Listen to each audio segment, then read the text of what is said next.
And now, a reading of The Prophet by Kahlil Gibran, narrated by Matthew Duplessis, dedicated to my beloved Nicole.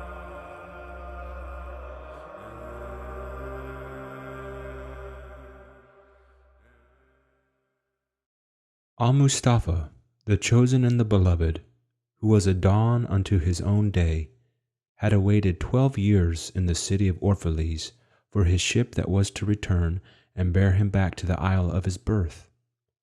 And in the 12th year, on the 7th day of Elul, the month of reaping, he climbed the hill without the city walls and looked seaward, and he beheld his ship coming with the mist. Then the gates of his heart were flung open, and his joy flew far over the sea.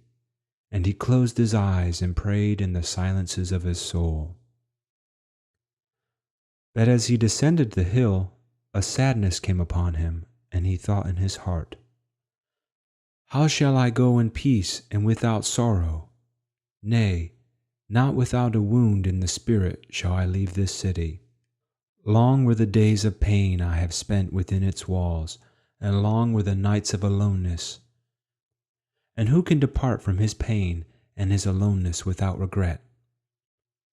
Too many fragments of the spirit have I scattered in these streets, and too many are the children of my longing that walk naked among these hills, and I cannot withdraw from them without a burden and an ache.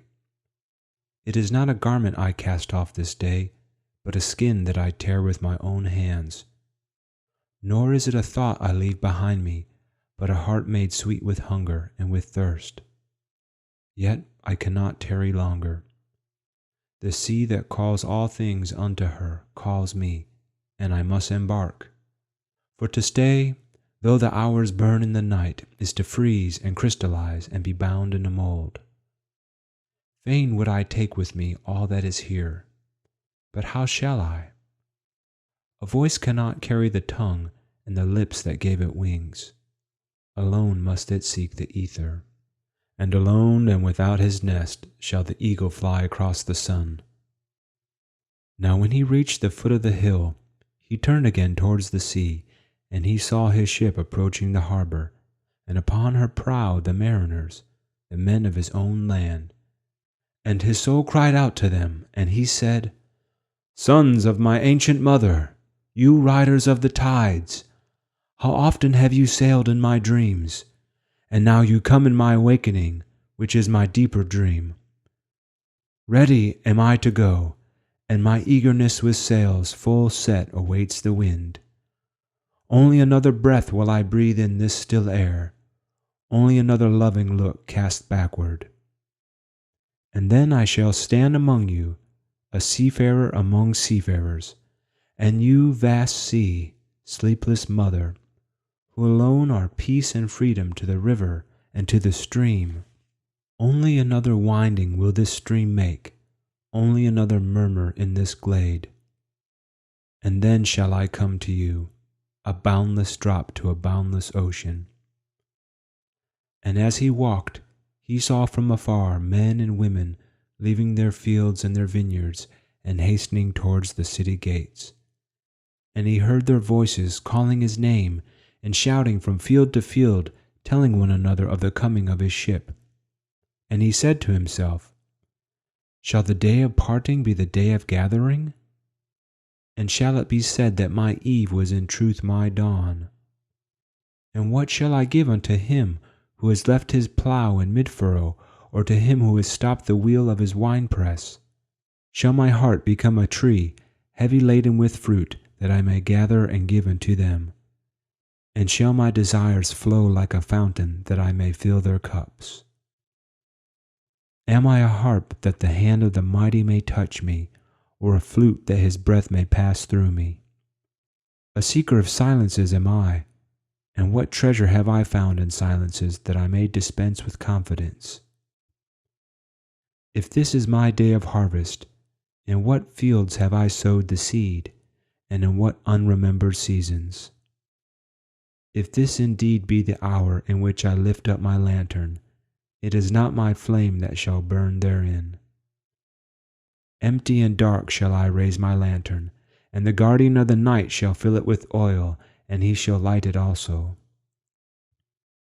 These things he said in words, but much in his heart remained unsaid, for he himself could not speak his deeper secret. And when he entered into the city, all the people came to meet him, and they were crying out to him as with one voice. And the elders of the city stood forth and said, Go not yet away from us. A noontide have you been in our twilight, and your youth has given us dreams to dream. No stranger are you among us, nor a guest, but our son and our dearly beloved. Suffer not yet our eyes to hunger for your face. And the priests and the priestesses said unto him, Let not the waves of the sea separate us now, and the years you have spent in our midst become a memory. You have walked among us a spirit, and your shadow has been a light upon our faces. Much have we loved you, but speechless was our love, and with veils has it been veiled. Yet now it cries aloud unto you, and would stand revealed before you. And ever has it been that love knows not its own depth unto the hour of separation. And others came also and entreated him, but he answered them not. He only bent his head, and those who stood near saw his tears falling upon his breast. And he and the people proceeded towards the great square before the temple. And there came out of the sanctuary a woman whose name was Almitra, and she was a seeress. And he looked upon her with exceeding tenderness, for it was she who had first sought and believed in him when he had been but a day in their city. And she hailed him, saying, Prophet of God, in quest of the uttermost, long have you searched the distances for your ship, and now your ship has come, and you must needs go. Deep is your longing for the land of your memories, and the dwelling place of your greater desires, and our love would not bind you, nor our needs hold you. Yet this we ask ere you leave us, that you speak to us and give us of your truth, and we will give it unto our children, and they unto their children, and it shall not perish. In your aloneness you have watched with our days, and in your wakefulness you have listened to the weeping and the laughter of our sleep. Now therefore disclose us to yourselves, and tell us all that has been shown you of that which is between birth and death. And he answered, People of Orphalese, of what can I speak save of that which is even now moving within your souls? Then said Almitra, Speak to us of love. And he raised his head and looked upon the people, and there fell a stillness upon them, and with a great voice he said, When love beckons to you, follow him, though his ways are hard and steep, and when his wings unfold, you yield to him, though the sword hidden among his pinions may wound you, and when he speaks to you, believe in him, though his voice may shatter your dreams as the north wind lays waste the garden. For even as love crowns you, so shall he crucify you. Even as he is for your growth, so is he for your pruning. Even as he ascends to your height and caresses your tenderest branches that quiver in the sun, so shall he descend to your roots and shake them in their clinging to the earth. Like sheaves of corn he gathers you unto himself. He threshes you to make you naked. He sifts you to free you from your husks. He grinds you to whiteness. He kneads you until you are pliant. And then he assigns you to his sacred fire, that you may become sacred bread for God's sacred feast. All these things shall love do unto you, that you may know the secrets of your heart, and in that knowledge become a fragment of life's heart. But if in your fear you would only seek love's peace and love's pleasure, then it is better for you that you cover your nakedness and pass out of love's threshing floor, into the seasonless world where you shall laugh, but not all of your laughter, and weep, but not all of your tears. Love gives not but itself, and takes not but from itself. Love possesses not, nor would it be possessed, for love is sufficient unto love. When you love, you should not say, God is in my heart, but rather, I am in the heart of God. And think not you can direct the course of love, for love, if it finds you worthy, directs your course. Love has no other desire but to fulfill itself. But if you love and must needs have desires, let these be your desires: to melt and be like a running brook that sings its melody to the night, to know the pain of too much tenderness, to be wounded by your own understanding of love, and to bleed willingly and joyfully, to wake at dawn with a winged heart and give thanks for another day of loving, to rest at the noon hour and meditate love's ecstasy, to return home at eventide with gratitude, and then to sleep with a prayer for the beloved in your heart and a song of praise upon your lips. Then Almitra spoke again and said, And what of marriage, master? And he answered, saying, You were born together, and together you shall be forevermore. You shall be together when the white wings of death scatter your days. Aye, you shall be together even in the silent memory of God. But let there be spaces in your togetherness, and let the winds of the heavens dance between you. Love one another, but make not a bond of love. Let it rather be a moving sea between the shores of your souls. Fill each other's cup, but drink not from one cup. Give one another of your bread, but eat not from the same loaf. Sing and dance together, and be joyous, but let each of you be alone. Even as the strings of a lute are alone, though they quiver with the same music. Give your hearts, but not into each other's keeping, for only the hand of life can contain your hearts.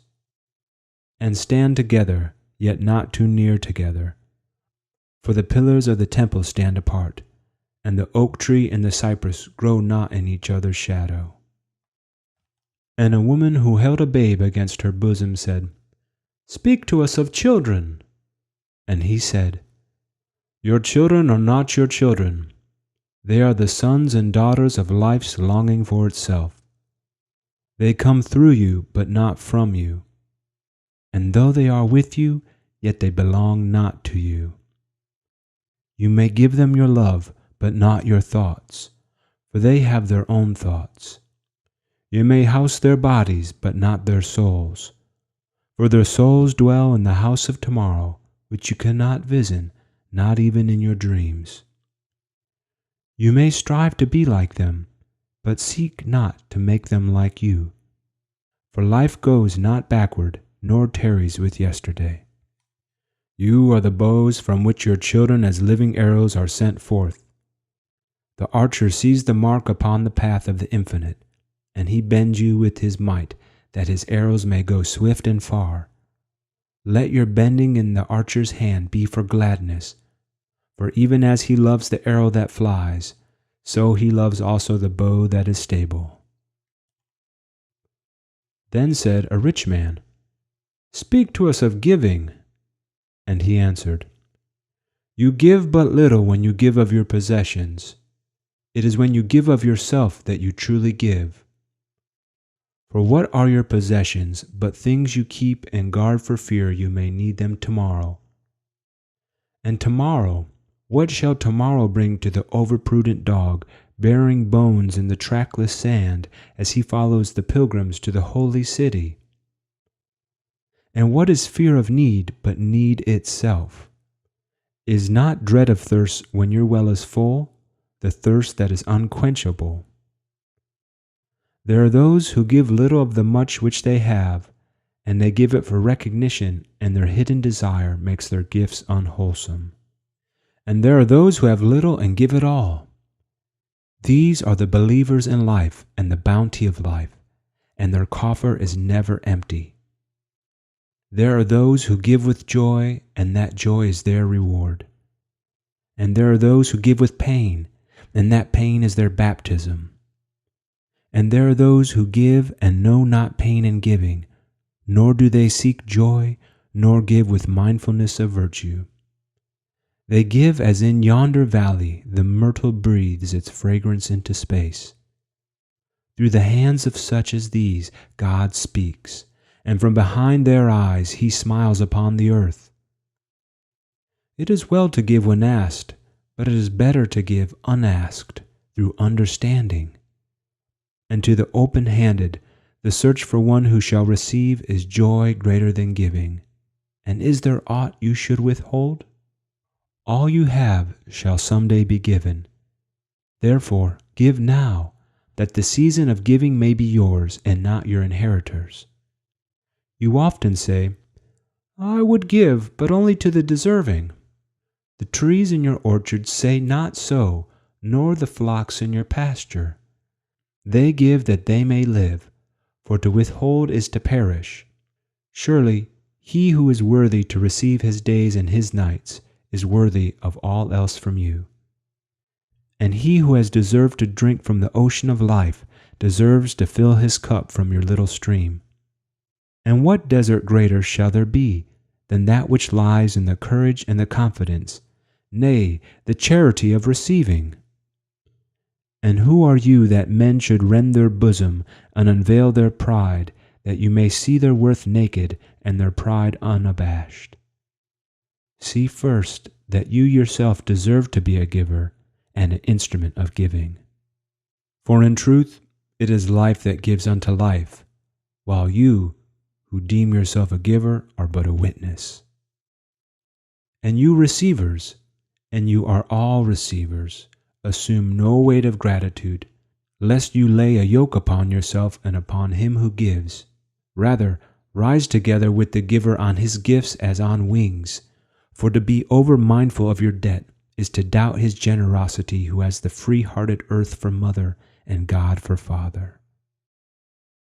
Then an old man, a keeper of an inn, said, Speak to us of eating and drinking.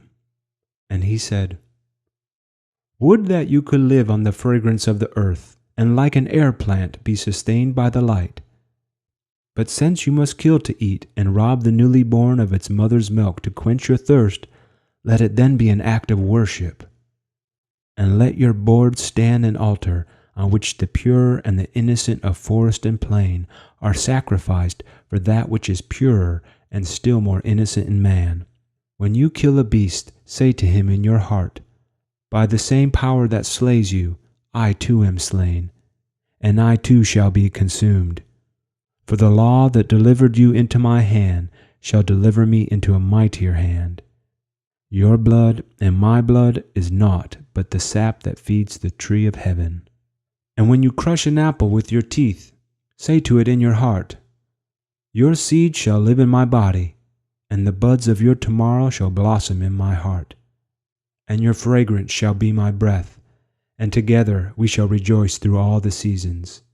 And in the autumn, when you gather the grapes of your vineyards for the winepress, say in your heart, I too am a vineyard, and my fruit shall be gathered for the winepress.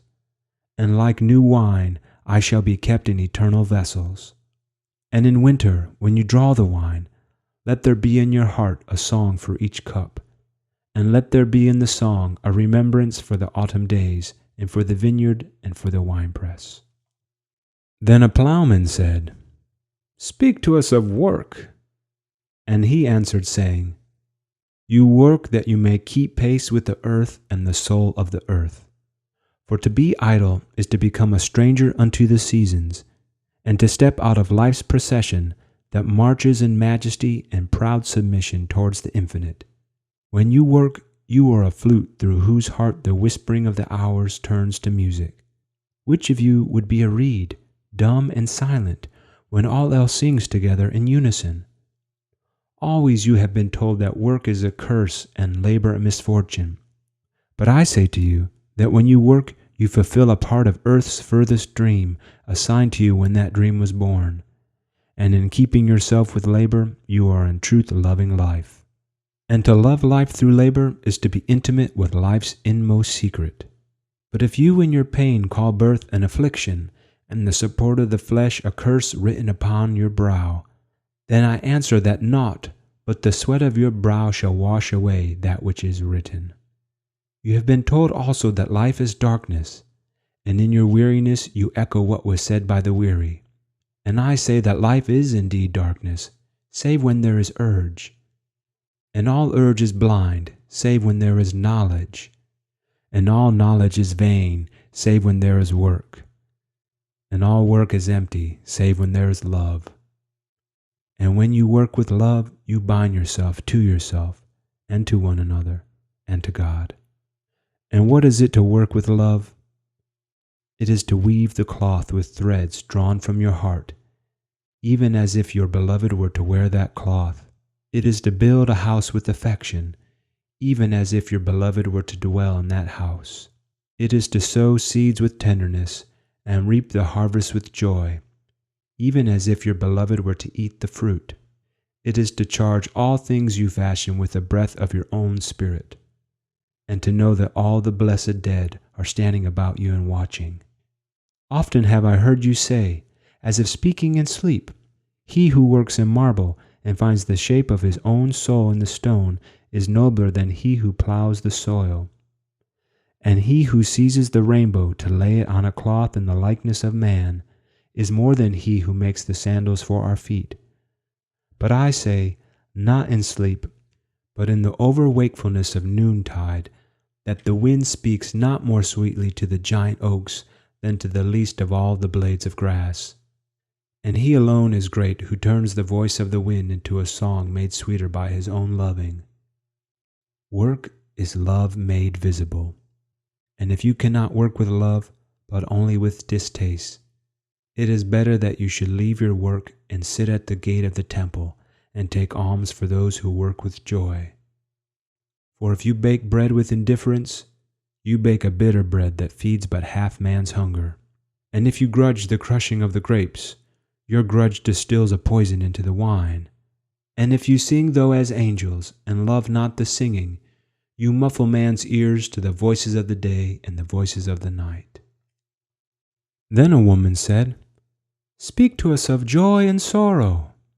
And he answered, "Your joy is your sorrow unmasked, and the self-same well from which your laughter rises was oftentimes filled with your tears. And how else can it be? The deeper that sorrow carves into your being, the more joy you can contain. Is not the cup that holds your wine the very cup that was burned in the potter's oven?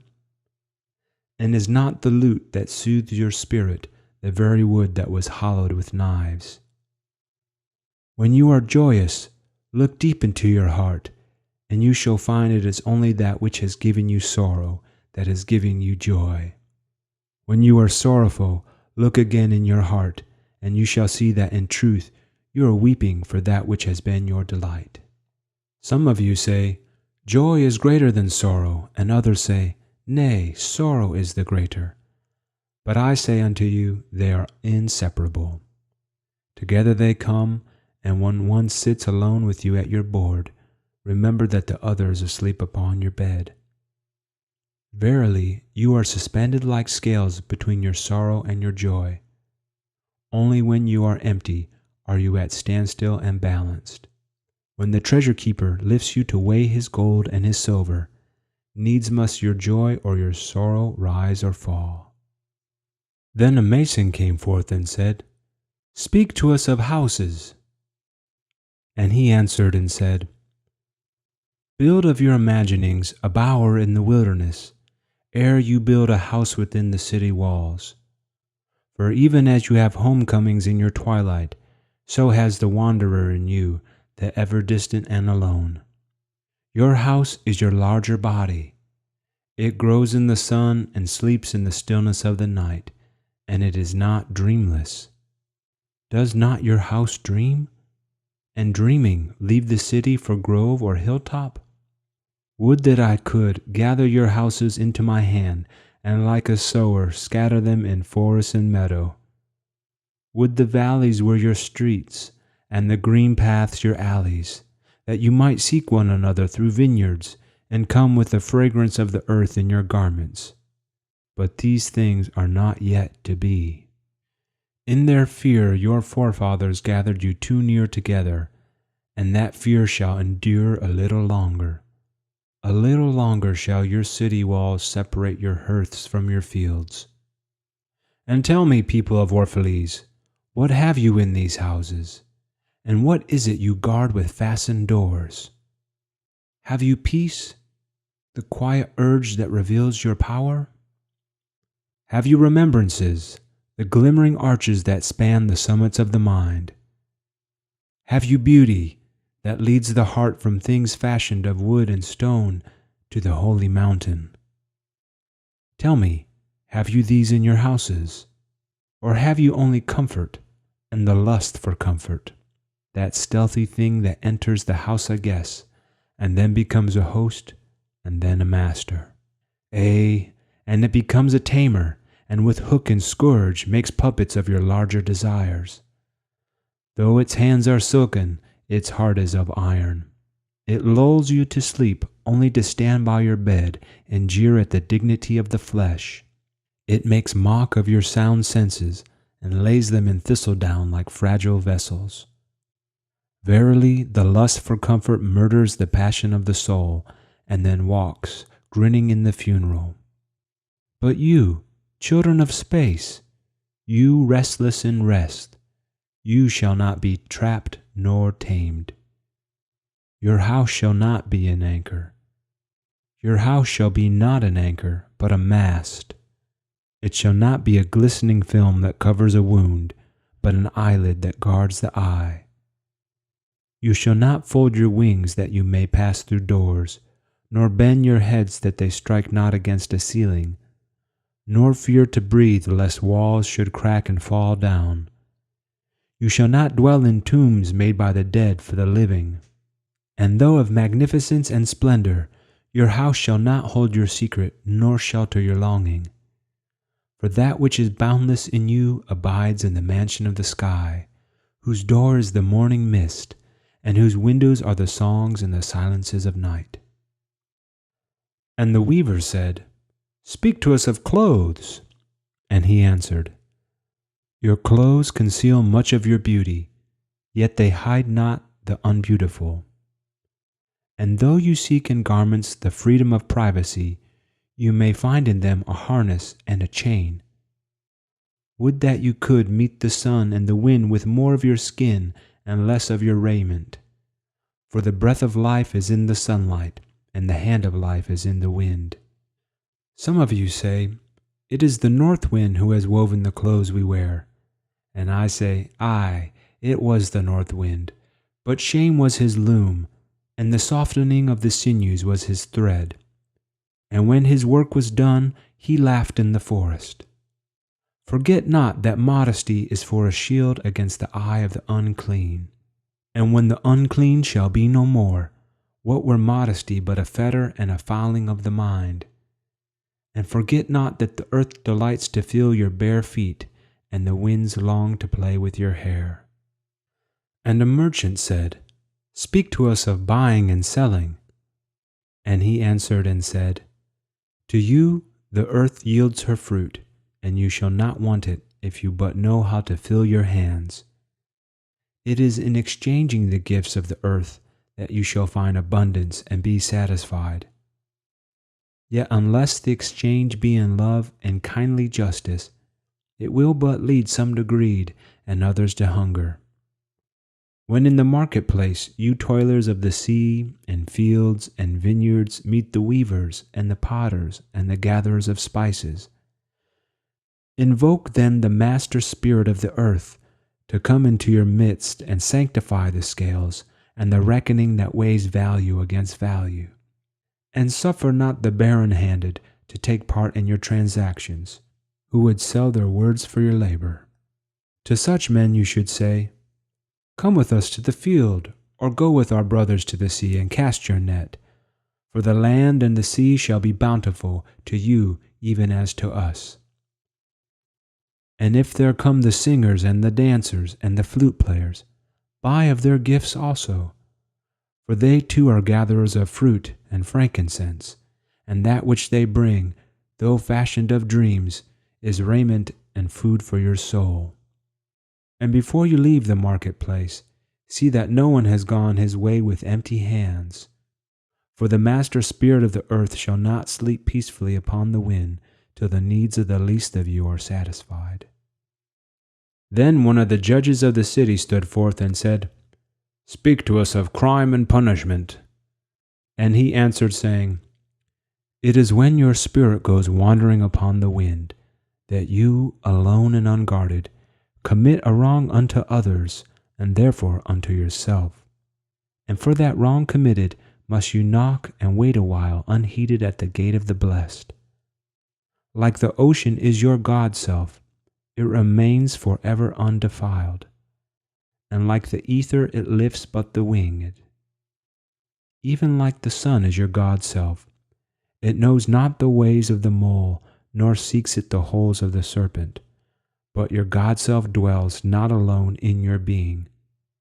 Much in you is still man, and much in you is not yet man, but a shapeless pygmy that walks asleep in the mist, searching for its own awakening. And of the man in you would I now speak, for it is he and not your God-self, nor the pygmy in the mist, that knows crime and the punishment of crime. Oftentimes have I heard you speak of one who commits a wrong, as though he were not one of you, but a stranger unto you and an intruder upon your world. But I say that even as the holy and the righteous cannot rise beyond the highest which is in each one of you, so the wicked and the weak cannot fall lower than the lowest which is in you also. And as a single leaf turns not yellow, but with the silent knowledge of the whole tree, so the wrongdoer cannot do wrong without the hidden will of you all. Like a procession, you walk together towards your God-self. You are the way and the wayfarers. And when one of you falls down, he falls for those behind him, a caution against the stumbling stone. Aye, and he falls for those ahead of him, who though faster and surer of foot, yet removed not the stumbling stone. And this also, though the word lie heavy upon your hearts, the murdered is not unaccountable for his own murder, and the robbed is not blameless in being robbed. The righteous is not innocent of the deeds of the wicked, and the white-handed is not clean in the doings of the felon. Yet the guilty is oftentimes the victim of the injured, and still more often the condemned is the burden-bearer for the guiltless and unblamed. You cannot separate the just from the unjust and the good from the wicked, for they stand together before the face of the sun, even as the black thread and the white are woven together. And when the black thread breaks, the weaver shall look into the whole cloth, and he shall examine the loom also. If any of you would bring to judgment the unfaithful wife, let him also weigh the heart of her husband in scales, and measure his soul with measurements. And let him who would lash the offender look unto the spirit of the offended. And if any of you would punish in the name of righteousness, and lay the axe unto the evil tree, let him see to its roots. And verily he will find the roots of the good and the bad, the fruitful and the fruitless, all entwined together in the silent heart of the earth. And you judges who would be just, what judgment pronounce you upon him, who though honest in the flesh, yet is a thief in spirit? What penalty lay you upon him, who slays in the flesh, yet is himself slain in the spirit? And how prosecute you him, who in action is a deceiver and an oppressor, yet who also is aggrieved and outraged? And how shall you punish those whose remorse is already greater than their misdeeds? Is not remorse the justice which is administered by that very law which you would fain serve? Yet you cannot lay remorse upon the innocent, nor lift it from the heart of the guilty. Unbidden shall it call in the night, that men may wake and gaze upon themselves. And you, who would understand justice, how shall you, unless you look upon all deeds in the fullness of light? Only then shall you know that the erect and the fallen are but one man standing in twilight between the night of his pygmy self and the day of his God self, and that the cornerstone of the temple is not higher than the lowest stone in its foundation. Then a lawyer said, "But what of our laws, master?"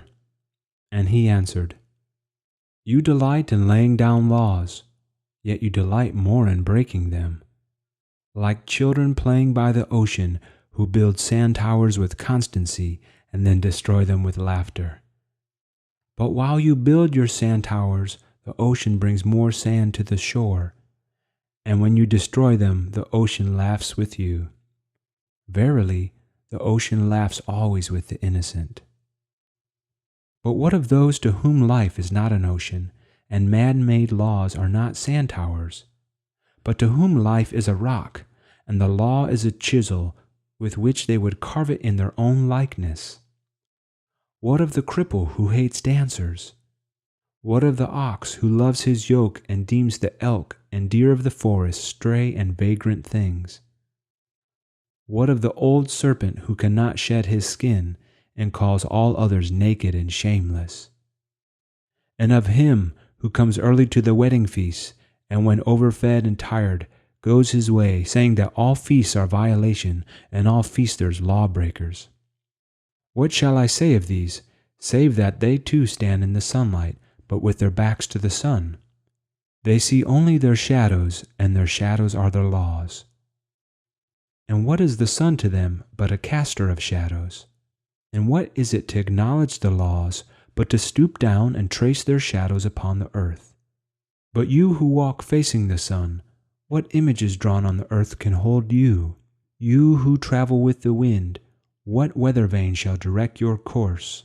What man's law shall bind you if you break your yoke, but upon no man's prison door?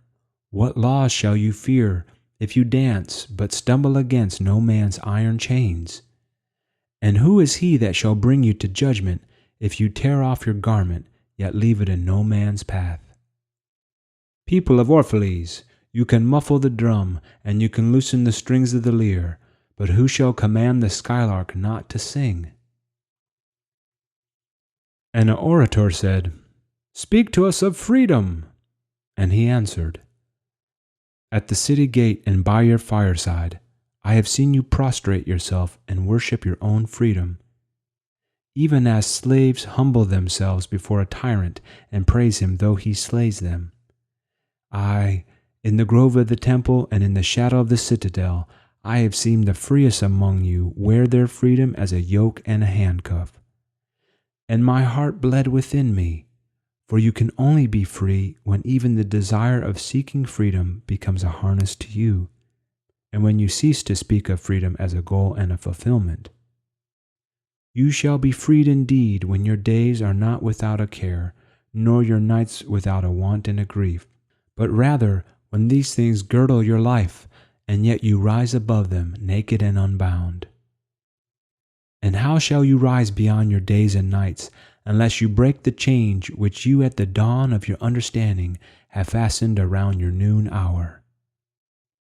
In truth, that which you call freedom is the strongest of these chains, though its links glitter in the sun and dazzle your eyes. And what is it but fragments of your own self you would discard that you may become free? If it is an unjust law you would abolish, that law was written with your own hand upon your own forehead. You cannot erase it by burning your law books, nor by washing the foreheads of your judges, though you pour the sea upon them. And if it is a despot you would dethrone, see first that his throne erected within you is destroyed. For how can a tyrant rule the free and the proud, but for a tyranny in their own freedom and a shame in their own pride? And if it is a care you would cast off, that care has been chosen by you rather than imposed upon you. And if it is a fear you would dispel, the seed of that fear is in your heart and not in the hand of the feared. Verily, all things move within your being in constant half embrace, the desired and the dreaded, the repugnant and the cherished, the pursued and that which you would escape. These things move within you as lights and shadows in pairs that cling. And when the shadow fades and is no more, the light that lingers becomes a shadow to another light. And thus your freedom, when it loses its fetters, becomes itself the fetter of a greater freedom. And the priestess spoke again and said, Speak to us of reason and passion. And he answered, saying, Your soul is oftentimes a battlefield, upon which your reason and your judgment wage war against your passion and your appetite. Would that I could be the peacemaker in your soul, that I might turn the discord and the rivalry of your elements into oneness and melody. But how shall I, unless you yourselves be also the peacemakers, nay, the lovers of all your elements? Your reason and your passion are the rudder and the sails of your seafaring soul. If either your souls or your rudder be broken, you can but toss and drift, or else be held at a standstill in mid-seas.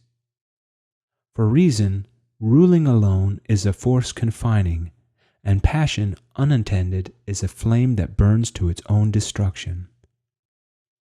Therefore, let your soul exalt your reason to the height of passion, that it may sing, and let it direct your passion with reason, that your passion may live through its own daily resurrection, and like the phoenix rise above its own ashes. I would have you consider your judgment and your appetite, even as you would two loved guests in your house. Surely you would not honor one guest above the other, for he who is more mindful of one loses the love and the faith of both. Among the hills, when you sit in the cool shade of the white poplars, sharing the peace and serenity of distant fields and meadows, then let your heart say in silence, God rests in reason. And when the storm comes, and the mighty wind shakes the forest, and thunder and lightning proclaim the majesty of the sky, then let your heart say in awe, God moves in passion. And since you are a breath in God's sphere, and a leaf in God's forest, you too should rest in reason and move in passion. And a woman spoke, saying, Tell us of pain. And he said, Your pain is the breaking of the shell that encloses your understanding.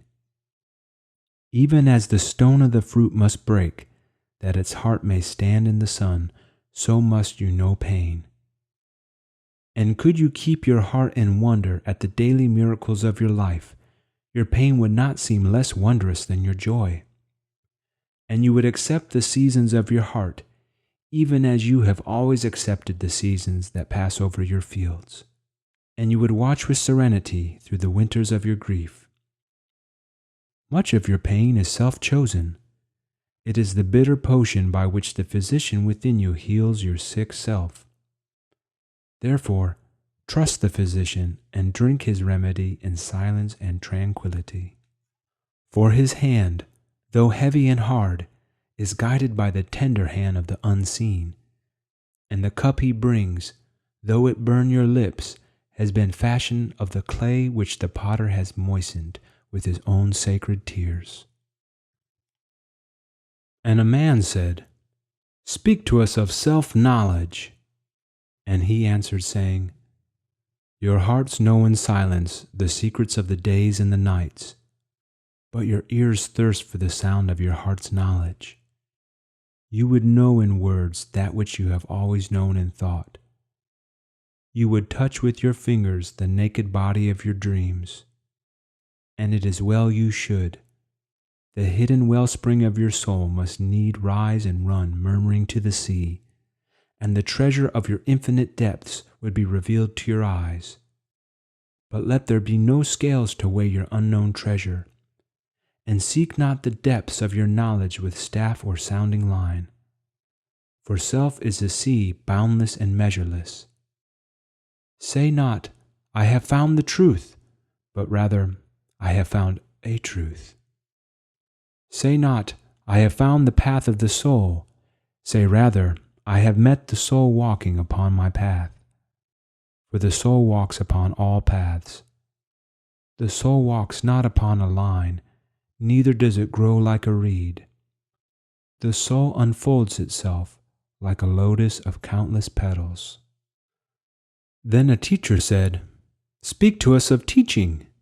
And he said, "No man can reveal to you aught but that which already lies half asleep in the dawning of your knowledge.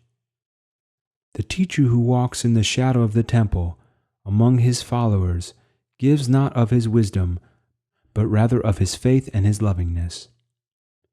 If he is indeed wise, he does not bid you enter the house of his wisdom, but rather leads you to the threshold of your own mind. The astronomer may speak to you of his understanding of space, but he cannot give you his understanding. The musician may sing to you of the rhythm which is in all space, but he cannot give you the ear which arrests the rhythm, nor the voice that echoes it. And he who is versed in the science of numbers can tell of the regions of weight and measure, but he cannot conduct you thither. For the vision of one man lends not its wings to another man. And even as each one of you stands alone in God's knowledge, so must each one of you be alone in his knowledge of God and in his understanding of the earth." And a youth said, "Speak to us of friendship." And he answered, saying, "Your friend is your needs answered. He is your field which you sow with love and reap with thanksgiving, and he is your board and your fireside. For you come to him with your hunger, and you seek him for peace. When your friend speaks his mind, you fear not the nay in your own mind, nor do you withhold the a. And when he is silent, your heart ceases not to listen to his heart. For without words, in friendship, all thoughts, all desires, all expectations are born and shared with joy that is unacclaimed. When you part from your friend, you grieve not, for that which you love most in him may be clearer in his absence, as the mountain to the climber is clearer from the plain. And let there be no purpose in friendship save the deepening of the spirit. For love that seeks aught but the disclosure of its own mystery is not love but a net cast forth, and only the unprofitable is caught. And let your best be for your friend. If he must know the ebb of your tide, let him know its flood also. For what is your friend that you should seek him with hours to kill? Seek him always with hours to live, for it is his to fill your need, but not your emptiness. And in the sweetness of friendship, let there be laughter and sharing of pleasures, for in the dew of little things the heart finds its morning and is refreshed. And then a scholar said, "Speak of talking." And he answered, saying, "You talk when you cease to be at peace with your thoughts. And when you can no longer dwell in the solitude of your heart, you live in your lips, and sound is a diversion and a pastime. And in much of your talking, thinking is half murdered. For thought is a bird of space, that in a cage of words may indeed unfold its wings, but cannot fly. There are those among you who seek the talkative through fear of being alone. The silence of aloneness reveals to their eyes their naked selves, and they would escape. And there are those who talk, and without knowledge or forethought reveal a truth which they themselves do not understand. And there are those who have the truth within them, but they tell it not in words. In the bosom of such as these, the Spirit dwells in rhythmic silence. When you meet your friend on the roadside or in the marketplace, let the Spirit in you move your lips and direct your tongue. Let the voice within your voice speak to the ear of his ear. For his soul will keep the truth of your heart as the taste of the wine is remembered, when the color is forgotten and the vessel is no more. And an astronomer said, "Master, what of time?" And he answered, "You would measure time, the measureless and the immeasurable. You would adjust your conduct and even direct the course of your spirit according to hours and seasons. Of time you would make a stream upon whose bank you would sit and watch its flowing. Yet the timeless in you is aware of life's timelessness, and knows that yesterday is but today's memory, and tomorrow is today's dream, and that which sings and contemplates in you is still dwelling within the bounds of that first moment which scattered the stars into space. Who among you does not feel that his power to love is boundless? And yet who does not feel that very love, though boundless, encompassed within the center of his being, and moving not from love thought to love thought, nor from love deeds to other love deeds, and is not time even as love is, undivided and spaceless? But if in your thought you must measure time into seasons, let each season encircle all the other seasons, and let today embrace the past with remembrance and the future with longing. And one of the elders of the city said, "Speak to us of good and evil." And he answered, "Of the good in you I can speak, but not of the evil. For what is evil but good tortured by its own hunger and thirst? Verily, when good is hungry, it seeks food even in dark caves, and when it thirsts, it drinks even of dead waters.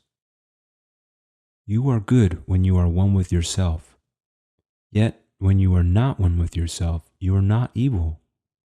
For a divided house is not a den of thieves, it is only a divided house. And a ship without rudder may wander aimlessly along perilous isles, yet sink not to the bottom. You are good when you strive to give of yourself, yet you are not evil when you seek gain for yourself. For when you strive for gain, you are but a root that clings to the earth and sucks at her breast. Surely the fruit cannot say to the root, 'Be like me, ripe and full, and ever giving of your abundance.' For to the fruit giving is a need, as receiving is a need to the root. You are good when you are fully awake in your speech, yet you are not evil when you sleep, while your tongue staggers without purpose. And even stumbling speech may strengthen a weak tongue. You are good when you walk to your goal firmly and with bold steps, yet you are not evil when you go thither limping. Even those who limp go not backward. But you who are strong and swift, see you do not limp before the lame, deeming its kindness. You are good in countless ways, and you are not evil when you are not good. You are only loitering and sluggard. Pity that the stags cannot teach swiftness to the turtles.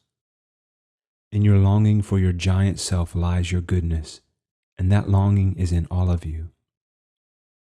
But in some of you, that longing is a torrent rushing with might to the sea, carrying the secrets of the hillsides and the songs of the forest. And in others, it is a flat stream that loses itself in angles and bends and lingers before it reaches the shore. But let not him who longs much say to him who longs little, 'Wherefore are you slow in halting?' For the truly good ask not the naked, 'Where is your garment?' nor the houseless, 'What has befallen your house?' Then a priestess said, 'Speak to us of prayer.' And he answered, saying, 'You pray in your distress and in your need.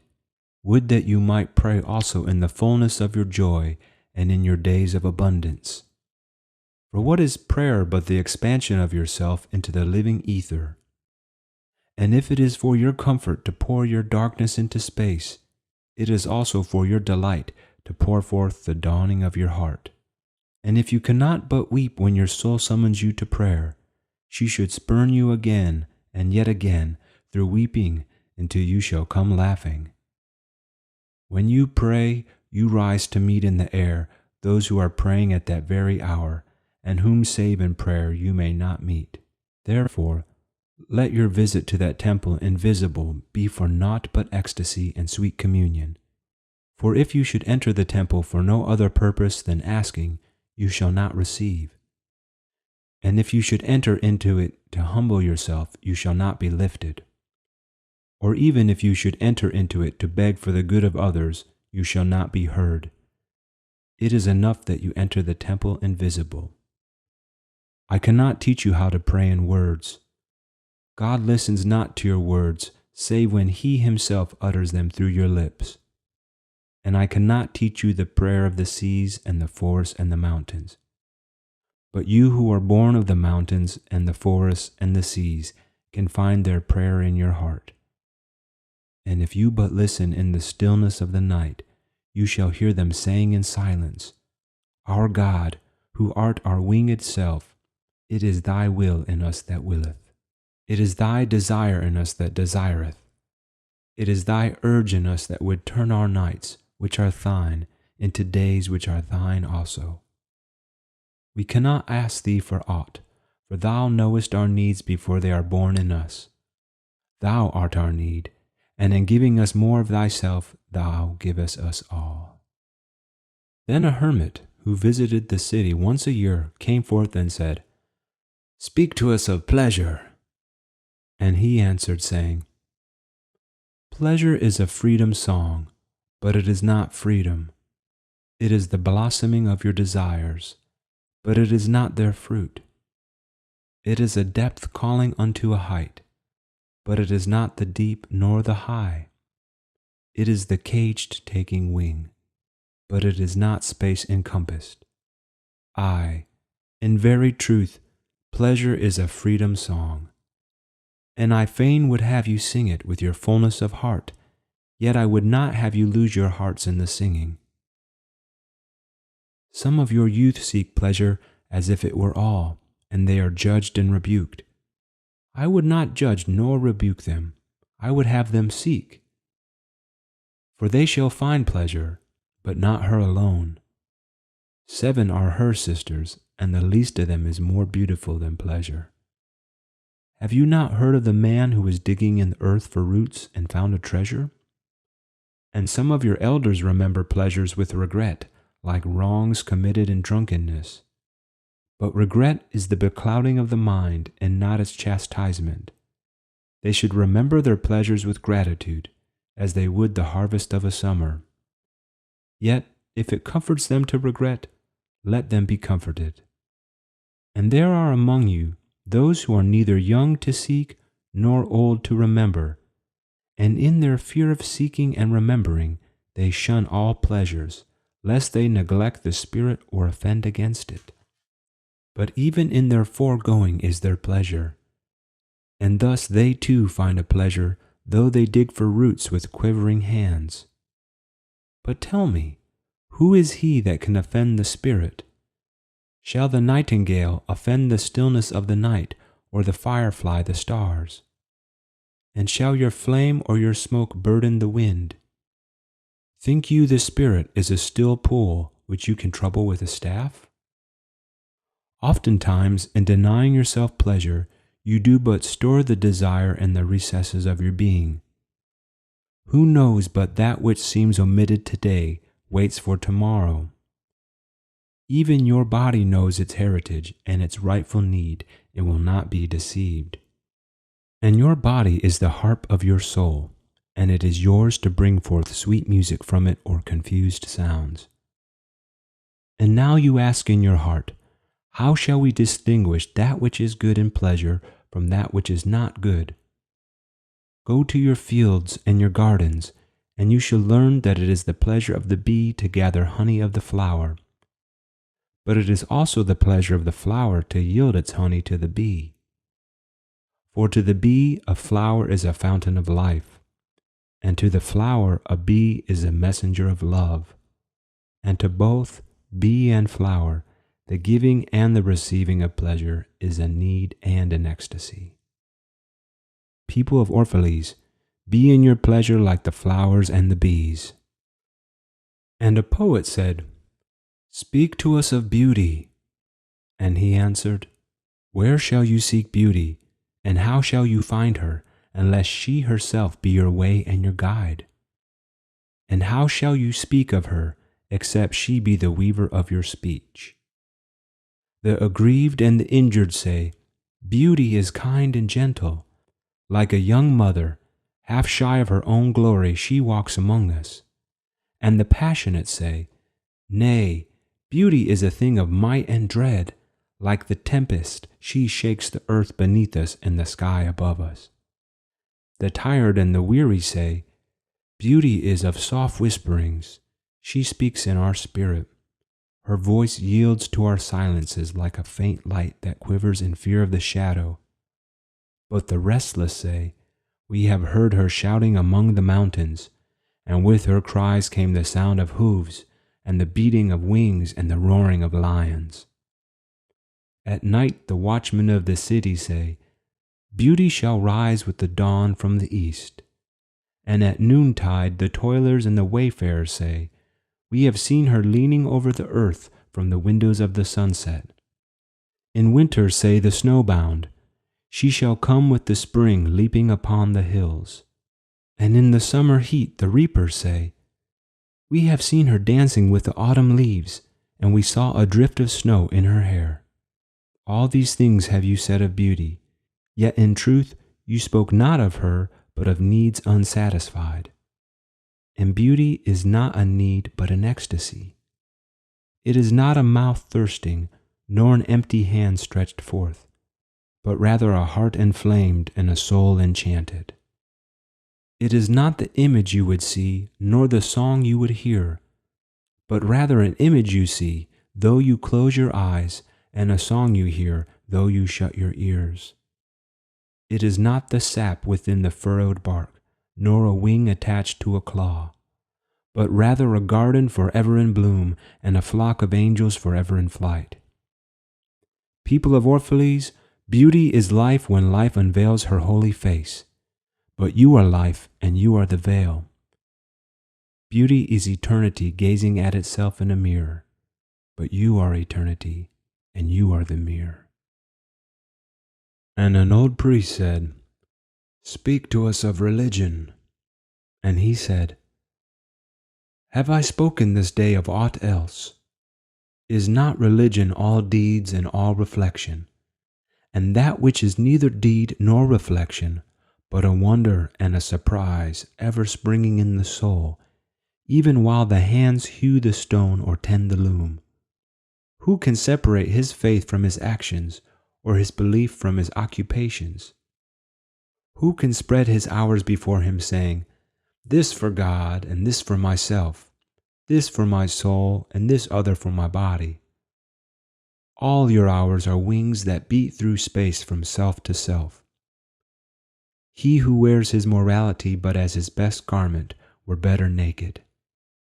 The wind and the sun will tear no holes in his skin. And he who defines his conduct by ethics imprisons his songbird in a cage.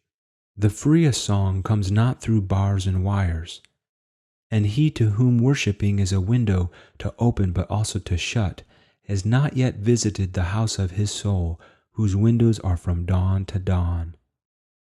Your daily life is your temple and your religion. Whenever you enter into it, take with you your all. Take the plow and the forge and the mallet and the lute, the things you have fashioned in necessity or for delight. For in reverie you cannot rise above your achievements, nor fall lower than your failures. And take with you all men, for in adoration you cannot fly higher than their hopes, nor humble yourself lower than their despair. And if you would know God, be not therefore a solver of riddles. Rather, look about you, and you shall see him playing with your children. And look into space, you shall see him walking in the cloud, outstretching his arms in the lightning and descending in rain. You shall see him smiling in flowers, then rising and waving his hands in trees. Then Almitra spoke, saying, we would ask now of death. And he said, you would know the secret of death, but how shall you find it unless you seek it in the heart of life? The owl whose night-bound eyes are blind unto the day cannot unveil the mystery of light. If you would indeed behold the spirit of death, open your heart wide unto the body of life. For life and death are one, even as the river and the sea are one. In the depth of your hopes and desires, lies your silent knowledge of the beyond, and like seeds dreaming beneath the snow, your heart dreams of spring. Trust the dreams, for in them is hidden the gate to eternity. Your fear of death is but the trembling of the shepherd when he stands before the king whose hand is to be laid upon him in honor. Is the shepherd not joyful beneath his trembling that he shall wear the mark of the king? Yet is he not more mindful of his trembling. For what is it to die but to stand naked in the wind and to melt into the sun? And what is it to cease breathing but to free the breath from its restless tides, that it may rise and expand and seek God unencumbered? Only when you drink from the river of silence shall you indeed sing. And when you have reached the mountain top, then you shall begin to climb. And when the earth shall claim your limbs, then shall you truly dance. And now it was evening, and Almitra the seeress said, Blessed be this day, and the place, and your spirit that has spoken. And he answered, Was it I who spoke? Was I not also a listener? Then he descended the steps of the temple, and all the people followed him. And he reached his ship and stood upon the deck. And facing the people again, he raised his voice and said, People of Orphalese, the wind bids me leave you. Less hasty am I than the wind, yet I must go. We wanderers, ever seeking the lonelier way, begin no day where we have ended another day, and no sunrise finds us where sunset left us. Even while the earth sleeps, we travel. We are the seeds of the tenacious plant, and it is in our ripeness and our fullness of heart that we are given to the wind and are scattered. Brief were my days among you, and briefer still the words I have spoken. But should my voice fade in your ears, and my love vanish in your memory, then I will come again, and with a richer heart and lips more yielding to the Spirit will I speak. Yea, I shall return with the tide. And though death may hide me, and the greater silence unfold me, yet again will I seek your understanding. And not in vain will I seek. If aught I have said is truth, that truth shall reveal itself in a clearer voice, and in words more kin to your thoughts. I go with the wind, people of Orphalese, but not down into emptiness. And if this day is not a fulfillment of your needs and my love, then let it be a promise till another day. Man's needs change, but not his love, nor his desire that his love should satisfy his needs. Know therefore that from the greater silence I shall return. The mist that drifts away at dawn, leaving but dew in the fields, shall rise and gather into a cloud and then fall down in rain. And not unlike the mist have I been. In the stillness of the night I have walked in your streets, and my spirit has entered your houses, and your heartbeats were in my heart, and your breath was upon my face, and I knew you all. I knew your joy and your pain, and in your sleep your dreams were my dreams. And oftentimes I was among you, a lake among the mountains. I mirrored the summits in you and the bending slopes, and even the passing flocks of your thoughts and your desires. And to my silence came the laughter of your children in streams, and the longing of your youths in rivers. And when they reached my depth, the streams and the rivers ceased not yet to sing. But sweeter still than laughter, and greater than longing came to me. It was the boundless in you, the vast man in whom you are all but cells and sinews. He in whose chant all your singing is but a soundless throbbing. It is in the vast man that you are vast, and in beholding him that I beheld you and loved you. For what distances can love reach that are not in that vast sphere? What visions, what expectations, and what presumptions can outsoar that flight? Like a giant oak tree covered with apple blossoms is the vast man in you. His fragrance lifts you into space, and in his durability you are deathless. You have been told that, Even like a chain, you are as weak as your weakest link. But this is but half the truth. You are also as strong as your strongest link. To measure you by your smallest deed is to reckon the power of the ocean by the frailty of its foam.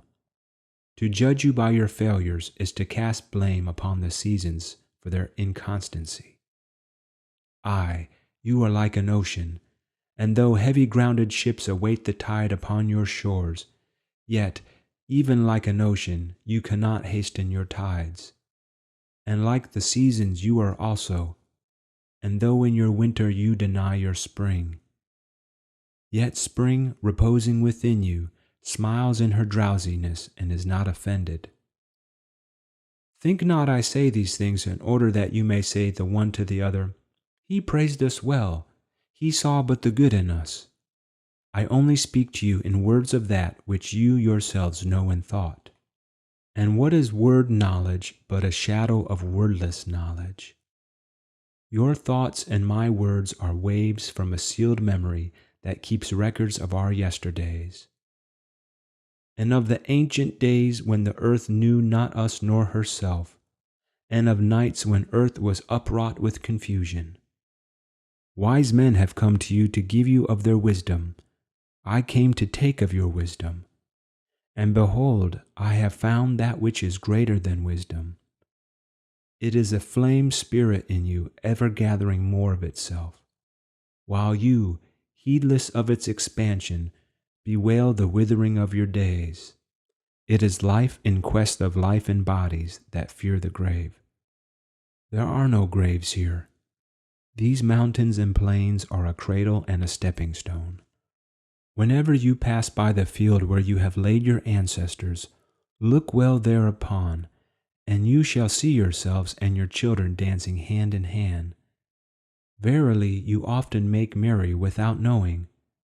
Others have come to you, to whom for golden promises, made unto your faith, you have given but riches and power and glory. Less than a promise have I given, and yet more generous have you been to me. You have given me my deeper thirsting after life. Surely there is no greater gift to a man than that which turns all his aims into parching lips and all life into a fountain. And in this lies my honor and my reward, that whenever I come to the fountain to drink, I find the living water itself thirsty, and it drinks me while I drink it. Some of you have deemed me proud and overshy to receive gifts. Too proud indeed am I to receive wages, but not gifts. And though I have eaten berries among the hills, when you would have had me sit at your board, and slept in the portico of the temple, when you would gladly have sheltered me, yet was it not your loving mindfulness of my days and my nights that made food sweet to my mouth and girdled my sleep with visions? For this I bless you most. You give much and know not that you give at all. Verily the kindness that gazes upon itself in a mirror turns to stone, and a good deed that calls itself by tender names becomes the parent to a curse. And some of you have called me aloof and drunk with my own aloneness, and you have said, He holds counsel with the trees of the forest, but not with men. He sits alone on hilltops and looks down upon our city. True it is that I have climbed the hills and walked in remote places. How could I have seen you save from a great height or a great distance? How can one be indeed near unless he be far? And others among you called unto me, not in words, and they said, Stranger, stranger, lover of unreachable heights, why dwell you along the summits where eagles build their nests? Why seek you the unattainable? What storms would you trap in your net, and what vaporous birds do you hunt in the sky? Come and be one of us. Descend and appease your hunger with our bread, and quench your thirst with our wine. In the solitude of their souls they said these things, but were their solitude deeper, they would have known that I sought but the secret of your joy and your pain. and I hunted only your larger selves that walk the sky. But the hunter was also the hunted, for many of my arrows left my bow only to seek my own breast. And the flyer was also the creeper, for when my wings were spread in the sun, their shadow upon the earth was a turtle. And I, the believer, was also the doubter. For often have I put my finger in my own wound, that I might have the greater belief in you and the greater knowledge of you. And it is with this belief and the knowledge that I say, you are not enclosed within your bodies, nor confined to houses or fields.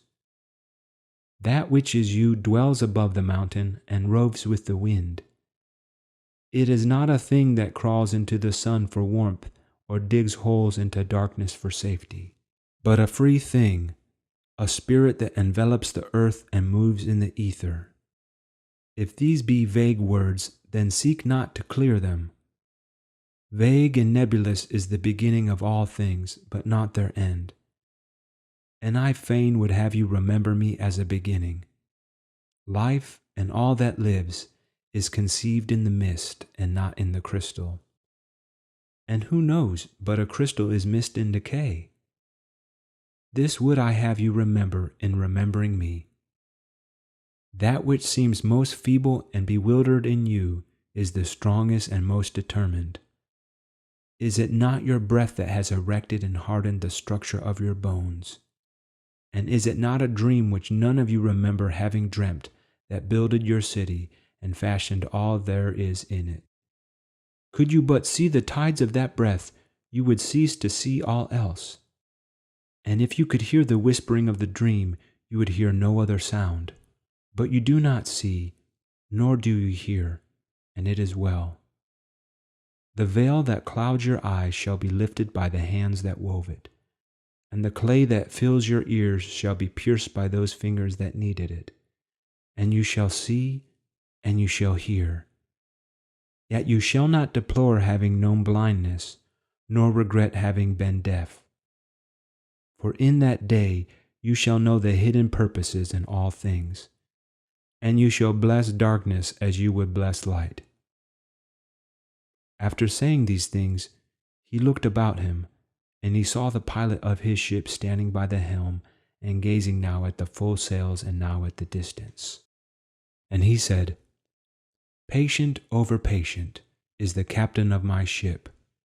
The wind blows and restless are the sails. Even the rudder begs direction. Yet quietly my captain awaits my silence. And these, my mariners, who have heard the choir of the greater sea, they too have heard me patiently. Now they shall wait no longer.